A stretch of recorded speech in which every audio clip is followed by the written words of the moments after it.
नरेंद्र दामोदर दास मोदी, ये वो नाम है जिसने भारतीय राजनीति के नए वर्जन का आगाज किया।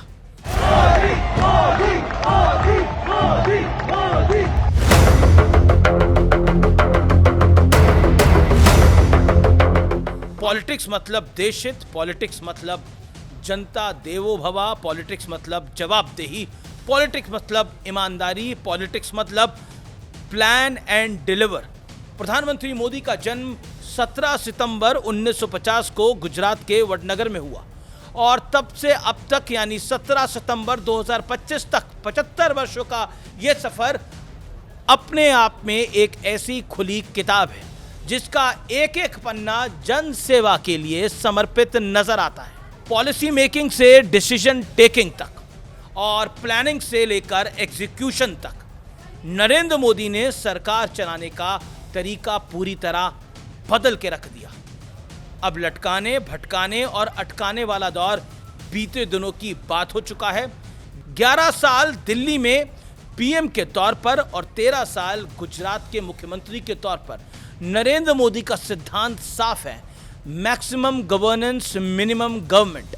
आज प्रधानमंत्री मोदी का जन्मदिन है। 75वें जन्मदिन पर देश के प्रधान सेवक नरेंद्र मोदी को अनंत शुभकामनाएं।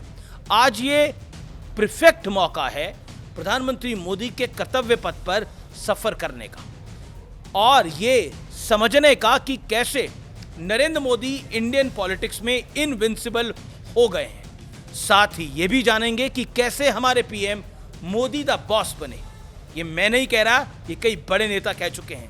क्यों उन्हें रॉकस्टार कहा जाने लगा और कैसे नरेंद्र मोदी में बराक ओबामा को एक बॉलीवुड का सुपरस्टार दिखाई दिया, यानी उनकी पॉपुलैरिटी को देख के उन्होंने ये बात बोली। साथ ही ये भी समझेंगे कि वही नरेंद्र मोदी जब भारत के सामान्य मानवी के साथ होते हैं तो वो कितने सामान्य सहज हो सकते हैं और इसका उदाहरण मैंने खुद देखा है। मैं प्रधानमंत्री को कई बार इंटरव्यू कर चुका हूं और उनको कई बार कई कार्यक्रमों में देख चुका हूं। उसके अनुसार मैं ये बात आपके साथ कर रहा हूं, ये संवाद आपके साथ कर रहा हूं। नरेंद्र मोदी 23 साल से एडमिनिस्ट्रेशन में हैं, यानी मुख्यमंत्री और प्रधानमंत्री के पदों पर उन्होंने जब भी चुनाव लड़ा मैदान में उन्हें कोई टक्कर नहीं दे पाया है। मोदी के सामने विपक्षी दलों ने साम दाम दंड भेद सब कुछ ट्राई कर लिया लेकिन मोदी को टस से मस नहीं कर पाए हैं। इसकी वजह शायद नरेंद्र मोदी का वो काम है जो सीधे उन्हें आम लोगों से जोड़ के रख देता है।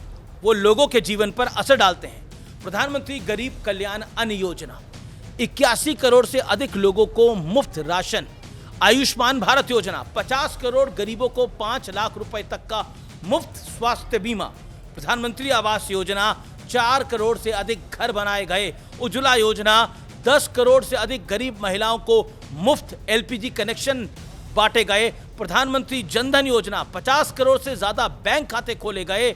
इन खातों में डायरेक्ट बेनिफिट ट्रांसफर्स के जरिए भ्रष्टाचार पर रोक लगी और यहां पर किसी का धर्म मजहब नहीं देखा गया, सिर्फ अगर भारतीय है तो काम हुआ।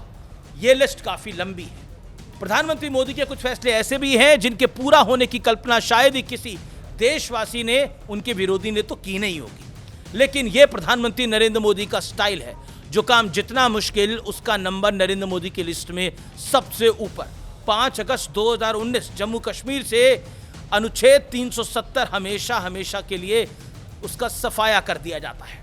5 अगस्त 2020 को भारत की आन बान शान, सनातन की आन बान शान प्रभु श्री राम के मंदिर की प्राण प्रतिष्ठा होती है। भव्य और दिव्य मंदिर बनकर तैयार भी होता है। मुस्लिम महिलाओं को 3 तलाक से राहत दिलाई गई है। रेल के जरिए अब कश्मीर से कन्याकुमारी तक और गुजरात से मिजोरम तक पूरा देश ट्रैक से जुड़ चुका है। प्रधानमंत्री मोदी 30 साल बाद नई शिक्षा नीति लाए हैं तो किसानों को सम्मान निधि देकर आर्थिक मदद भी कर रहे हैं। प्रधानमंत्री मोदी के विजन का दायरा 360 डिग्री है, यानी ऐसा एक भी कोना नहीं है जहां तक विकास की किरण ना पहुंची हो। देश के कोने कोने तक अब नल से जल पहुंचता है। साथ ही घर में टंगे बल्ब भी अब एलईडी में बदल चुके हैं। याद होगा आपको, पहले तो बल्ब रखते थे, CFL टंगती थी, लेकिन 2014 के बाद LED आम बात हो गई। डिजिटल इंडिया के तहत 2.18 लाख यानी 2,18,000 ग्राम पंचायतें ऑप्टिकल फाइबर से जुड़ गई हैं। ग्रामीण इंटरनेट कनेक्टिविटी 37.77 करोड़ से बढ़कर 53.66 करोड़ हो गई है। भारत दुनिया का सबसे तेज 5G अपनाने वाला देश बन गया है। भारत की डिजिटल ट्रांजैक्शन कैपेबिलिटी दुनिया को चौंका रही है। अप्रैल 2025 में 24 लाख करोड़ रुपए के ट्रांजैक्शन हुए हैं। यह दुनिया में रियल टाइम डिजिटल पेमेंट्स का 49% है। सोचिए भारत कहां से कहां तक पहुंच गया है। और इसी देश की संसद में इसी डिजिटल पेमेंट का मजाक एक पूर्व वित्त मंत्री चिदंबरम ने उड़ाया था। प्रधानमंत्री नरेंद्र मोदी की दूरदर्शिता का ही नतीजा है कि भारत के मेड इन इंडिया वाले बब्बर शेर की दहाड़ दुनिया भर में गूंजने लगी है और सुनाई देने लगी है। 25 सितंबर 2014 को मेक इन इंडिया योजना की शुरुआत हुई थी और 2024 तक यानी 10 साल में $667 बिलियन FDI के जरिए आए हैं। यह पहले से दोगुना हो चुका है। व्यूअर्स, रक्षा निर्यात 8 गुना बढ़ के 21,083 करोड़ रुपए हो गया है। रक्षा उत्पाद का 70% से अधिक हम डोमेस्टिकली बनाते हैं, यानी घरेलू है हमारा। ईज ऑफ डूइंग बिजनेस में भारत का नंबर अब 142 से 2024 में 50 पे आ गया है। यानी कितनी बड़ी छलांग हमने लगाई है। 1500 से ज्यादा अननेसेसरी कानून खत्म कर दिए गए हैं। नया बिजनेस शुरू करने का समय अब 27 दिन से घटकर 8 दिन हो गया है।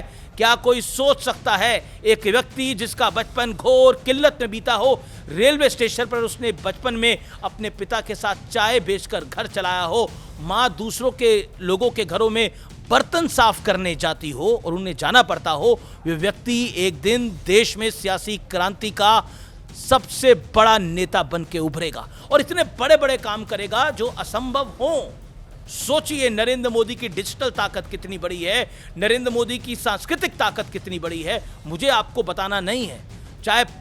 चाहे वो हमारी जड़ों की बात हो और चाहे वो टेक्नोलॉजी की बात हो, नरेंद्र मोदी का कनेक्ट जोरदार है।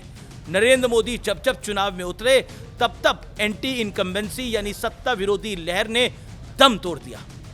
दुनिया के राजनीतिक इतिहास में पहली बार प्रो इनकम्बेंसी यानी सत्ता के पक्ष में लहर जैसी टर्म किसी को सुनाई दी और पत्रकार भी इस पे बिलीव नहीं करते थे, लेकिन मोदी के बार बार जीतने के बाद इसको बिलीव करना पड़ा।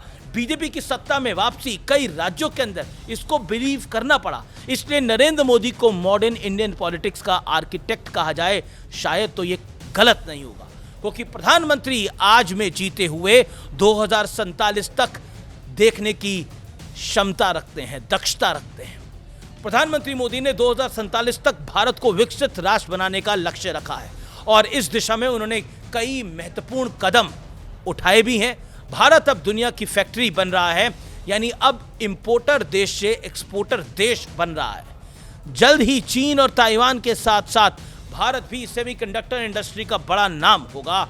डिफेंस में भारत की मैन्युफैक्चरिंग क्षमताएं क्या कर सकती हैं, ये पूरी दुनिया ऑपरेशन सिंदूर के दौरान देख चुकी है और दुनिया ये भी देख रही है कि मोदी वो नेता नहीं जिन्हें दबाव में दबाया जा सकता है।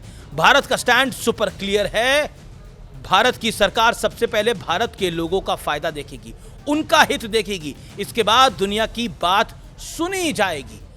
अब Bharat so called western super power के ऑर्डर नहीं लेता है, बल्कि अपनी मर्जी से फैसले लेता है और आगे बढ़ता है और सुदृढ़ होकर बढ़ता है।